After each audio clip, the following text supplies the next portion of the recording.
আসসালামু আলাইকুম। সকলেই কেমন আছেন? আলহামদুলিল্লাহ সকলেই ভালো আছেন, সুস্থ আছেন। প্রতিদিনকার মতো আজকে একটি রেসিপি ভিডিও নিয়ে চলে এসেছি। আজকে নরম নরম নোটের শাক আলু ভাজি করব। সেটাই কিভাবে করলাম সেটাই আপনাদের সাথে শেয়ার করব। আশা করছি ভিডিওটা না কেটে পুরোটাই দেখার চেষ্টা করবেন। অনুরোধ রইল। প্রথমে এখানে নোটে শাকটাকে ছোট ছোট করে কেটে নিচ্ছি।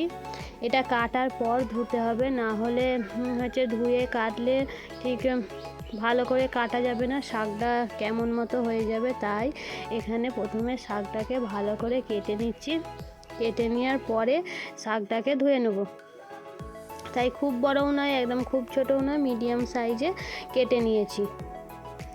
এরপরে সরু সরু করে আলুও কেটে নিয়েছি। এখানে ডালের বড়ি নিয়েছি, একটা পেঁয়াজ কেটে নিয়েছি আর শুকনো লঙ্কা, আর শাকটাকে এইভাবে কেটে নিয়েছি। এরপরে ধুয়ে রেখে দেবো, কিছুক্ষণ পানিটা ঝরে যাবে। ডালের বড়ি অল্পই নিয়েছি। এদিকে কড়াইয়ে তেল দিয়ে দিয়েছি, তেলটা গরম হয়ে গেছে। গরম হয়ে যাওয়ার পরে ডালের বড়িটা হালকা করে ভেজে নেব। তাই এখানে হালকা করে নেড়ে চেড়ে বড়িটাকে ভেজে নেব।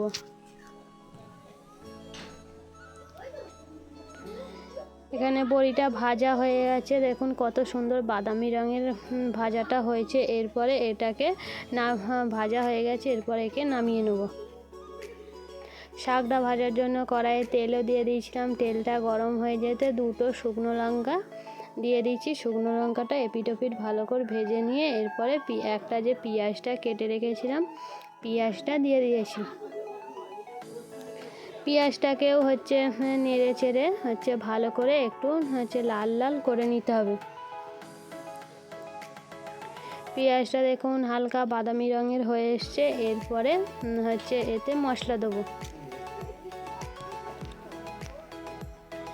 এতে মশলা দিয়ে দিচ্ছি 1 চামচ নুন, তারপরে দিয়ে দেবো আধা চামচ হলুদ গুঁড়ো আর আধা চামচ লঙ্কা গুঁড়ো।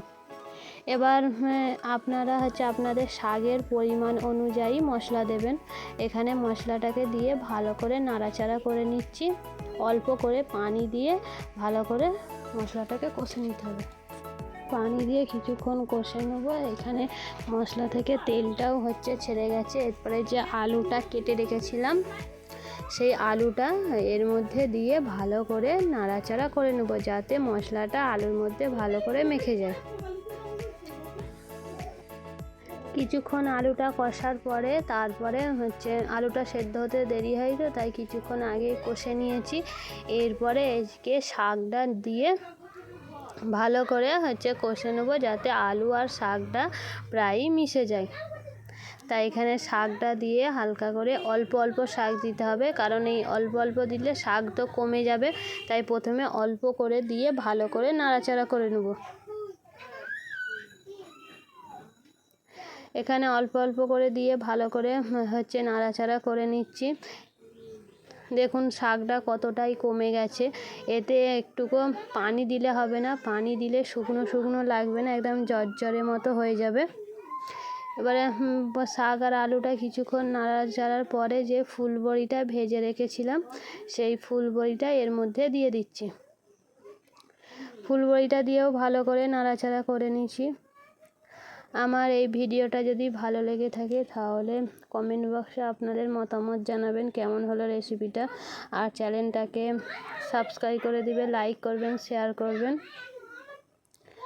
পাশে থাকবেন। কিছুক্ষণ ভালো করে নাড়াচাড়া করে নিচ্ছি। নাড়াচাড়ার পরে যখন শাকটা একদম ভাজি ভাজি প্রায় হয়ে আসছে তখন এতে দিয়ে দেবো অল্প পরিমাণ জিরে গুঁড়ো আর অল্প পরিমাণ ধনে গুঁড়ো। এখানে দিয়ে দিচ্ছি অল্প পরিমাণ জিরে গুঁড়ো দেওয়ার পরে ধনে গুঁড়ো দিয়ে দিচ্ছি। দিয়ে এরপরে ভালো করে কিছুক্ষণ ধরে 5 মিনিটের মতো নাড়াচাড়া করে নেব। ঘন ঘনই নাড়াচাড়া করে নিতে হবে, নাহলে নিচে বসে যাবে। নাড়াচাড়া করে নামিয়ে নেব। দেখুন আমাদের শাক ভাজা কমপ্লিট হয়ে গেছে, কত সুন্দর ঝরঝরে হয়েছে। এটা তো গরম ভাতের সাথে খেতে খুবই ভালো লাগবে। এই গরমকালে মাছ মাংস বাদে এটাই খেতে ইচ্ছা করবে। আজকের ভিডিও এই পর্যন্ত, দেখা হবে পরের ভিডিও।